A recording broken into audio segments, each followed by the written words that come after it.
No, it was Japanese footage from years ago. You know what I mean? What they did is bought a show, which is credible. They bought a show, half the show was filmed, they just intercut the actors more of the time, and they already had pre-sold Japanese footage. I didn't know. Then we started watching them for our characters, and then we got banned from watching them because in Japan it was so violent, it was cool. I was like, why can't we do that? My punch was like, oh, we can't. It's like, why can't we have blood? Why can't the Green Ranger die? You know what I mean? And all this stuff. And but yeah, we didn't watch them. And then I didn't know too much. But then being on tour for the last 3 years, that's okay. Being on tour in the last 3 years was like, you know, I know more about Power Rangers than I ever have. You know, I do embrace who I am and what I do. I'm not scared about getting stereotyped. I just don't care. I get a lot of people ask me to do movies and this and that. I don't care. You know, I embrace it. And if you look around at, you know, a lot of people, you'll see they don't like talking about it. I worked with James Russo, who's done 140-something films. If you Google him, you're like, oh, I know that guy. And Sherlock Holmes, big movies. I worked with him on The One Warrior, and I was excited because Donnie Brasco was my favorite movie. He played Paulie in it, so I'm like, oh, cool, man. Like, I just want to work with them. I worked with them twice. I did a movie called Paris, but my scenes got cut. I didn't realize I worked with them already.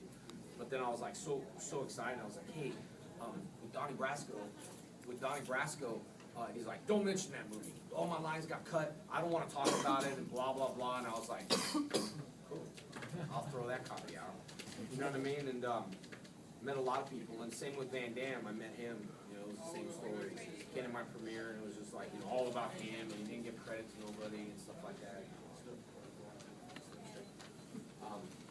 So that's kind of like what it is. So I know how important it is to meet. I don't consider myself a celebrity. I consider myself an everyday person. I grew up with really no money, and my mom and dad, like I said, were truckers. So I appreciate all that kind of stuff, but I also appreciate the people that struggle, you know, because when you're in the valley, you're on the top of the mountain. And when you're on top of the mountain, you only talk to the people on top of the mountain, but you're going to fall and end up in the valley, you know, kind of like a cop that goes to prison. I don't want to be that guy. I want to be like the everyday guy, so I don't climb on top of people and get on top. And when people want things now, first thing is I go, why do you want it now? You had a chance 3 years ago to do it. You know what I mean? And but it's just numbers and all that stuff, and it just irritates me. Go ahead.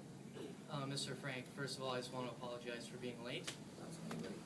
Secondly, so like you're a pretty humble dude, right? Like you got all this humility, but you're clearly an icon at the same time. So I've been taught this is a type of character, and that character is achieved after persevering.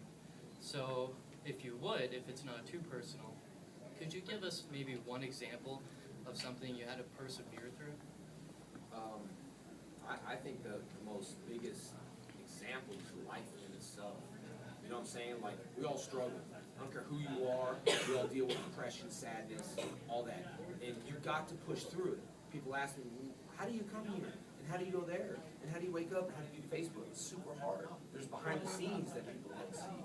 And I think that's why people relate to me, is not, hey, you got to be a motivator, and you got, you know what I mean? Like, we all deal with the same stuff. And I think the biggest thing for me is the lesson in life that I would give everyone is that we when the door is closed, all we see is the door. We see the door close, and we see this. And we weep, and we cry, and we worry, like, why did this happen? Because we all had doors closed. I don't care if it's girlfriend, boyfriend, if it's a career, if it's something else. And so we stare at the door. But we don't, like, step away from the door to see, like, oh, there's another door open.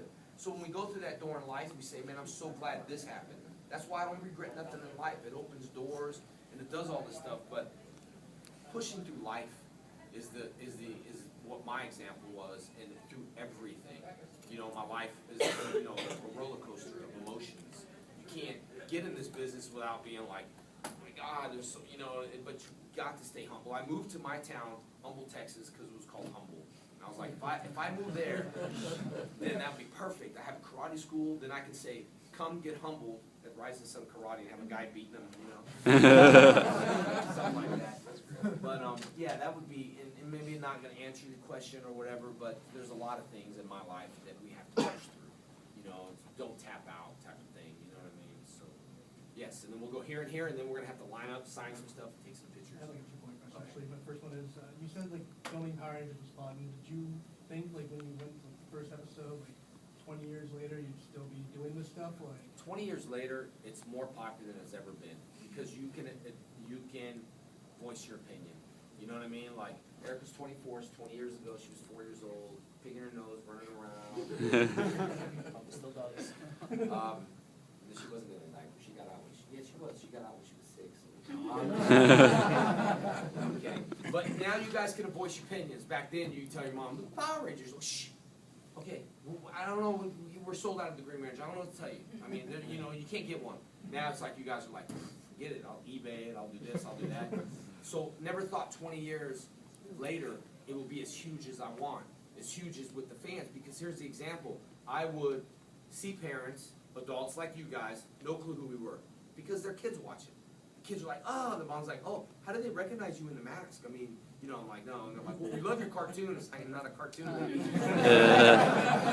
But now everyone recognizes that. It's like, oh, you know, because, and constantly I update pictures on my website so you're not shocked by saying, oh, dude, look how old he is. You know what I'm saying? From like going from 20 and coming back 10 years later.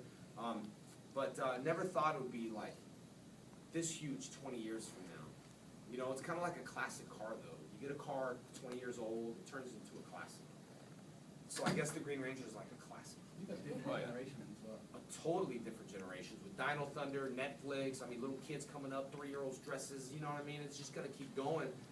It's an icon. The Green Ranger, for some reason, that's why I want to spin it off to a movie. I talked to Saban. I have some pretty big